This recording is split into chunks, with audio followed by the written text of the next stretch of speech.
Hi everyone, welcome back to my YouTube channel. ಚಿಕ್ಕವರಿರುವಾಗ ನಮ್ಮಮ್ಮ ತುಂಬ ವೆರೈಟಿದು ಉಪ್ಪಿನಕಾಯಿ ಹಾಕ್ತಾಯಿದ್ರು. ಅದರಲ್ಲಿ ಮಾವಿನ ಮಿಡಿಯದು ಉಪ್ಪಿನಕಾಯಿ ಹಾಕೋದಂದರೆ ನಮಗೆಲ್ಲ ತುಂಬ ಖುಷಿ ಆಗ್ತಾಯಿತ್ತು. ಯಾಕಂದರೆ ಅದು ಒಂದು 15 ದಿವಸ ಮಾವಿನ ಮಿಡಿಯನ್ನು ಉಪ್ಪಲ್ಲೇ ಹಾಕಿಡ್ತಾಯಿದ್ರು. ಅದನ್ನು ಹಾಗೆ ತಿನ್ನೋದಕ್ಕೆ ತುಂಬ ರುಚಿ ಆಗ್ತಾಯಿತ್ತು. ಇವಾಗ ನಾನಿಲ್ಲಿ ಆಮ್ಲದ್ದು ಉಪ್ಪಿನಕಾಯಿ ಹಾಕ್ತಾಯಿದ್ದೀನಿ. ನೆಲ್ಲಿಕಾಯಿ ಉಪ್ಪಿನಕಾಯಿ ಹಾಕ್ತಾಯಿದ್ದೀನಿ ನೋಡಿ. ಇದು ಮಾರ್ಕೆಟಿಂದ ತಂದಿರೋದು.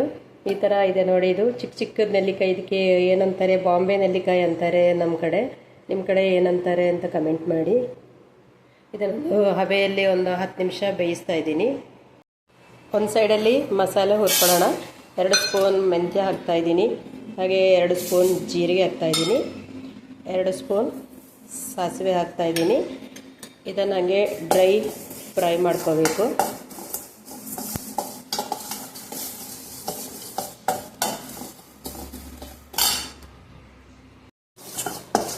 ನೋಡಿ, ಇಷ್ಟು ಕೆಂಪಾಗೋ ತನಕ ಫ್ರೈ ಮಾಡ್ಕೋಬೇಕು.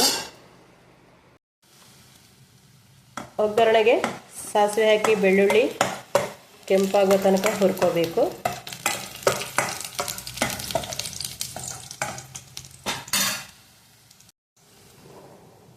ಇವಾಗ 2 ಸ್ಪೂನ್ ಅಚ್ಕಾರದ ಪುಡಿ, ಸ್ವಲ್ಪ ರುಚಿಗೆ ತಕ್ಕಷ್ಟು ಉಪ್ಪು ಹಾಕಿ ಸ್ವಲ್ಪ ಫ್ರೈ ಮಾಡ್ಕೊಳ್ಳೋಣ. ಇವಾಗ ರುಬ್ಬಿಟ್ಟಂತಹ ಮಸಾಲೆ ಆ್ಯಡ್ ಮಾಡ್ಕೊಳ್ಳೋಣ.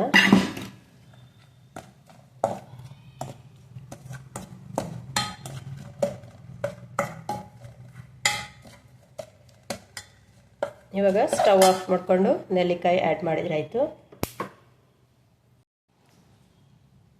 ನೋಡಿ, ಇದು ಹಬೆಯಲ್ಲಿ ಬೇಯಿಸಿ ಇಟ್ಕೊಂಡಿದ್ದೆ.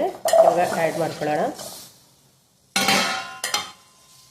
ಸ್ವಲ್ಪ ಹೊತ್ತು ಚೆನ್ನಾಗಿ ಈ ಥರ ಮಿಕ್ಸ್ ಮಾಡಿಕೊಂಡ್ರೆ ಆಗೋಯ್ತು ಉಪ್ಪಿನಕಾಯಿ. ಉಪ್ಪಿನಕಾಯಿನ ಯಾವಾಗಲೂ ನಾವು ಟೈಟಾದ ಒಂದು ಬಾಕ್ಸಲ್ಲಿ ಹಾಕಿಡಬೇಕು. ಎಷ್ಟು ದಿವಸ ಆದರೂ ಅದು ಹಾಳಾಗಲ್ಲ.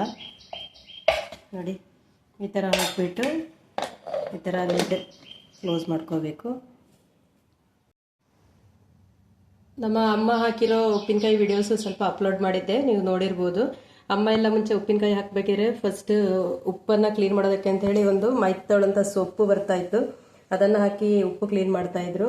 ಬಟ್ ಇವಾಗೆಲ್ಲ ಕ್ಲೀನ್ಡ್ ಸಾಲ್ಟ್ ಅಂತ ಬರುತ್ತೆ. ನಾನು ಇವಾಗ ರಾಕ್ ಸಾಲ್ಟ್ ಹಾಕಿದ್ದೆ ಇದರಲ್ಲಿ.